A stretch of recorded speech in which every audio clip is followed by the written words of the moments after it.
Entonces vamos a ver qué son las tesis sobre Feuerbach. Las tesis sobre Feuerbach son realmente un libro, pero que está escrito en forma muy sintética y fragmentaria, pero que tendría que haberse desarrollado, no se ha desarrollado. Se considera que es una obra filosófica importante. Lucien Gourmand lo dice claramente.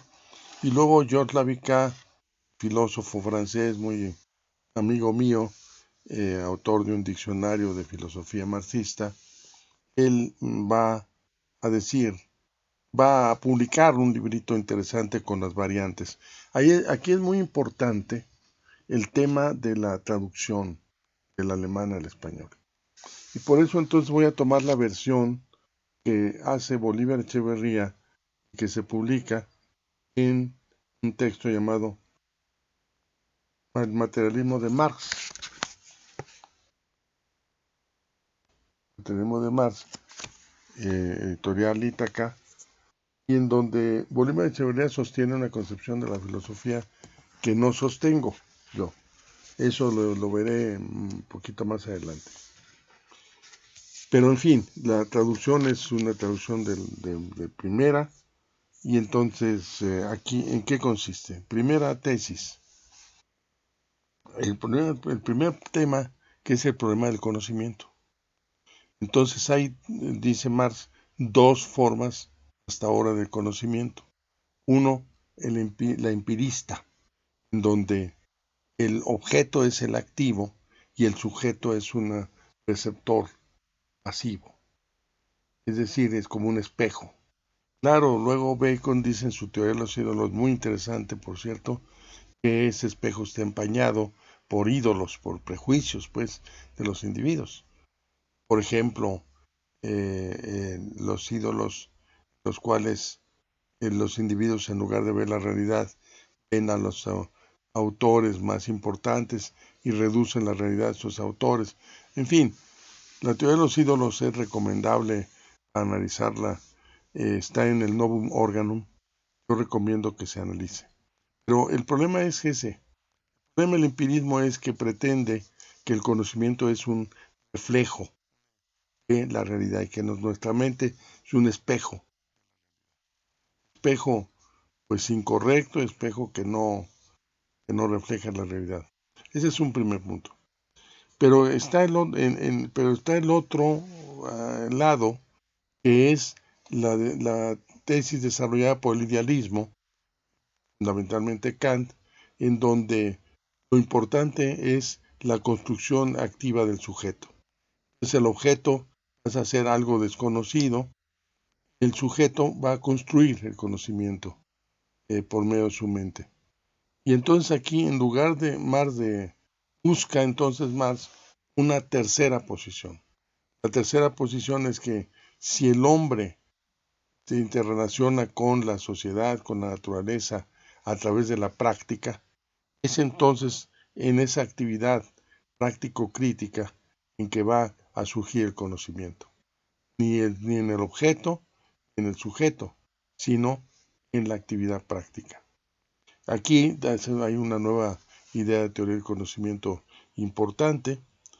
Fíjense, en relación a la traducción, voy a leer nada más este texto, donde dice Marx: la principal insuficiencia de todo el materialismo tradicional, incluido Feuerbach, es que en él el objeto uno, la realidad, la materialidad, solo es captada bajo la forma de objeto 2. O sea, realidad y materialidad son dos conceptos. Objeto 2, objeto 1 es la realidad o materialidad. Objeto 2 dice o de la intuición sensible y no como actividad humana material, como praxis, no subjetivamente. De ahí que en oposición al materialismo, el aspecto activo haya desarrollado de manera abstracta por el idealismo. Bueno, entonces está el primer tema que va a desarrollar aquí a lo largo de las tesis, que es el tema del conocimiento. Luego hay una cuestión importante que señala de que la cuestión de si el pensamiento humano le corresponde a una verdad objetiva no es una cuestión de teoría especulativa, sino de práctica. Entonces vuelve a defender la praxis como un criterio importante de verdad.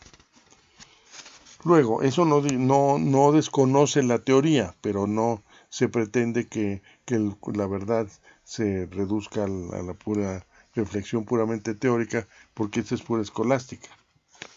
Luego, el otro tema importantísimo.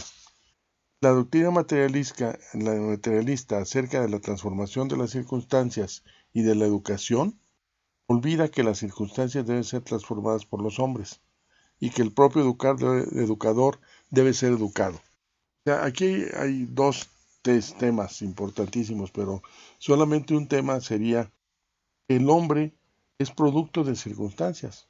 No es lo mismo el hombre de la Edad Media que el hombre del Renacimiento, que el hombre del capitalismo actual, que el hombre en diferentes circunstancias. No es lo mismo. Y esas circunstancias crean justamente condicionan lo que muchos de los hombres pensamos. Pero dice Marx, no es este aspecto solamente, sino que el hombre debe transformar las circunstancias también. Los hombres y mujeres, evidentemente, transforman las circunstancias y entonces es necesario que haya esta doble interrelación. El otro tema es el tema que hemos hablado de Feuerbach sobre el tema de la religión. Feuerbach parte del factum de la autoenajenación religiosa, dice, de la duplicación del mundo en uno religioso y otro mundano. O sea, para Feuerbach un mundo real y luego hay un mundo religioso. Y él dice, bueno, es necesario disolver este mundo religioso en su base mundana. Pero Marx dice, no es posible hacer eso, simplemente como pensamiento, sino es necesario ver la relación con la praxis, ¿sí? La teoría, la situación, la realidad debe ser examinada teóricamente y también transformada prácticamente. Bueno, la tesis sexta fue producto de un largo debate sobre qué entendía Marx por esencia y sigue refiriéndose a Feuerbach. Marx se ve obligado a deslindarse claramente de Feuerbach. Feuerbach entiende la esencia humana como un abstractum inherente al individuo singular. O sea, ¿qué es el hombre? El hombre es esto, el hombre es esto otro, el hombre es esto otro. Pero dice, Feuerbach no entra entonces en la crítica de la esencia real. Es necesario entender la esencia con el conjunto de las relaciones sociales. Está vinculado a lo anterior. Yo voy siguiendo nada más las tesis, pero hay que reorganizar estas tesis vinculadas a lo anterior. La esencia humana es las relaciones sociales, no tanto una esencia que cada individuo tenga que represente a todos los individuos. Otro tema importante es que la vida es esencialmente práctica. Pues ahí está muy interesante porque ahí está el análisis de la vida cotidiana, de qué es la vida cotidiana, cuáles son sus características, por qué es práctica, en qué sentido es práctica y qué relación hay entre eso.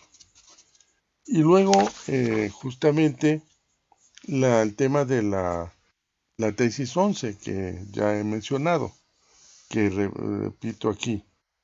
Los filósofos solo han interpretado el mundo de distintas maneras. De lo que se trata es de transformarlo. ¿Qué quiere decir esto? Quiere decir que los filósofos, hasta Marx, y después de Marx, por cierto, se dedicaron a interpretar la realidad. Por ejemplo, Aristóteles analiza las 158 constituciones de Grecia, va a tratar de analizarlas cada una de ellas y va a buscar la mejor constitución, la politeia, buena, hasta ser bases de lo que podría ser la constitución. ¿Quién le hizo caso a Aristóteles? ¿No? Lo leyeron y qué bueno que él proponga eso, pero las cosas siguieron igual, o siguieron su marcha, hasta la destrucción de Atenas por los espartanos y los persas, ¿no?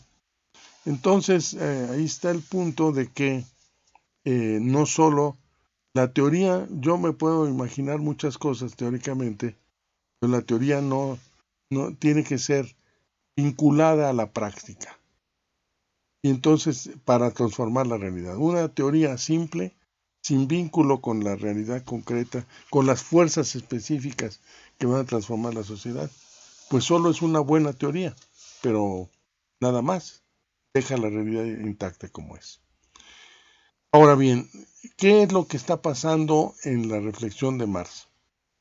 Quiero explicarlo desde mi punto de vista. Aquí, desde al principio, parecía que estaba influyendo la tesis de Hegel en el sentido de que la realidad debe ser entendida desde ciertas categorías filosóficas, lo que hace Kant también, lo que hacen Aristóteles, etc. En Marx se está generando un pensamiento transdisciplinario, es decir, utiliza filosofía, economía, política, todo tipo de reflexiones de su tiempo para reflexionar sobre un problema básico. ¿Qué es el capitalismo? ¿Cuál es la crítica que se va a hacer al capitalismo? ¿Y cómo se puede transformar? Y eso justamente lo hace en el Capital. Entonces, el pensamiento de Marx es un pensamiento transdisciplinario, fundamentado en una filosofía de la praxis. O sea, en una reflexión donde la praxis es central. Entonces, tanto en los Grundrisse, que son los manuscritos preparatorios de Marx para el Capital, 3 volúmenes antes de hacer el Capital, y en donde hay textos muy interesantes como la Introducción General de 1857, que es un texto metodológico importante, como otros, lo que Marx hace es un pensamiento para analizar el capitalismo. Solamente llega el primer volumen, deja allí libre todo lo demás. Es decir, deja para la historia que se desarrolle muchísimas cosas pendientes, que dejó allí pendientes. Entonces, la filosofía en Marx es, digamos, centrada en la praxis, en la práctica, la relación teoría-praxis, y busca, entonces, analizar a fondo qué es el capitalismo y luego hacer la crítica al capitalismo y luego vincular esta teoría. El capital se hace justamente para que la clase obrera lo tome para transformar la sociedad. Entonces, para Marx, la clase obrera industrial es en aquel momento el punto clave para transformar la sociedad. Aquí tenemos entonces una concepción de la filosofía. Esa concepción de la filosofía en Marx, como Marx no dejó ningún texto en donde diga, en donde hubiera dicho, mi concepción de la filosofía es esta y esta, sino lo dejó allí porque lo que le interesaba no hacer un sistema filosófico, sino una teoría revolucionaria, pues entonces lo que pasó fue que posteriormente se han desarrollado como 10 posiciones sobre la filosofía en Marx. Enlisto rápidamente. Una, la teoría que fue importante en la Unión Soviética, que se llamó Diamat, materialismo dialéctico, en donde se consideraba que la filosofía era una ciencia de las ciencias.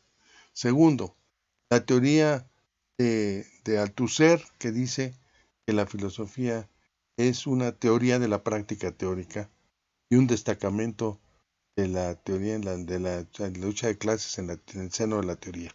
Bueno, es la tercera, la concepción de Fromm o de Schaffmas, de que la filosofía es un individuo, perdón, es el análisis del ser humano como individuo en relación a una sociedad.